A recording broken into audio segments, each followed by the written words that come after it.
Chalisgaon police दलाचा संस्कारमय उपक्रम. प्राध्यापक वसंत हंकारे यांच्या प्रभावी वक्तृत्वाला विद्यार्थी पालकांचा उत्स्फूर्त प्रतिसाद. चाळीसगाव. जळगाव जिल्हा पोलीस दलांतर्गत चाळीसगाव शहर, चाळीसगाव ग्रामीण व मेहुणबारे पोलीस ठाण्यांच्या संयुक्त विद्यमाने छत्रपती शिवाजी महाराज चौक मैदानावर आयोजित करण्यात आलेल्या न समजलेले आई बाप या हृदयस्पर्शी व विचारप्रवर्तक व्याख्यानाला विद्यार्थी, पालक आणि नागरिकांनी उत्स्फूर्त प्रतिसाद देत मैदान खचाखच भरले.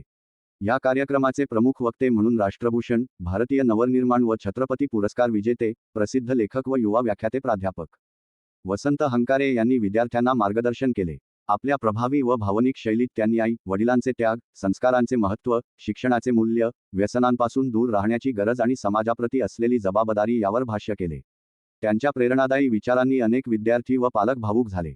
कार्यक्रमाची सुरुवात मान्यवरांच्या हस्ते दीपप्रज्वलनाने झाली. उपविभागीय पोलीस अधिकारी विजयकुमार ठाकुरवाड यांनी स्वागत केले, तर शहर पोलीस निरीक्षक अमितकुमार मनेळ यांनी प्रास्ताविकातून विद्यार्थ्यांमध्ये सकारात्मक विचार, कर्तव्यभावना आणि पालकांविषयी आदर निर्माण करण्यासाठी अशा उपक्रमांचे महत्त्व अधोरेखित केले.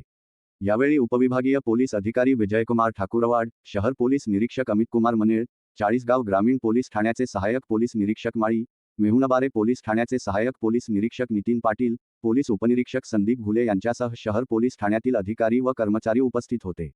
कार्यक्रमाला चाळीसगाव नगरपालिकेचे उपनगराध्यक्ष हर्षल चौधरी, गटनेते प्रशांत कुमावत, नगरसेवक फकीरा मिर्झा, रामचंद्र जाधव, संभाजी जाधव, मुकेश चौधरी तसेच विविध क्षेत्रातील मान्यवरांनी उपस्थिती लावली. प्राध्यापक हंकारे यांच्या व्याख्यानाचे कौतुक करत विद्यार्थ्यांच्या सर्वांगीण विकासासाठी अशा उपक्रमांची आवश्यकता असल्याचे मत मान्यवरांनी व्यक्त केले. कार्यक्रमाच्या शेवटी पोलीस उपनिरीक्षक कुणाल चव्हाण यांनी आभार मानले. राष्ट्रगीताने कार्यक्रमाची सांगता झाली. विविध शाळांमधील हजारो विद्यार्थी या व्याख्यानासाठी उपस्थित होते. व्याख्यानानंतर विद्यार्थ्यांनी कोणत्याही प्रकारच्या वाईट व्यसनाच्या आहारी जाणार नाही अशी सामूहिक शपथ घेतली. आई वडिलांचे कष्ट ओळखा, त्यांचा सन्मान करा आणि आदर्श नागरिक बना, असा मोलाचा संदेश या कार्यक्रमातून देण्यात आला. मोठ्या संख्येने विद्यार्थी, पालक, महिला, पोलीस अधिकारी, कर्मचारी उपस्थित होते. ब्युरो रिपोर्टर मुराद पटेल.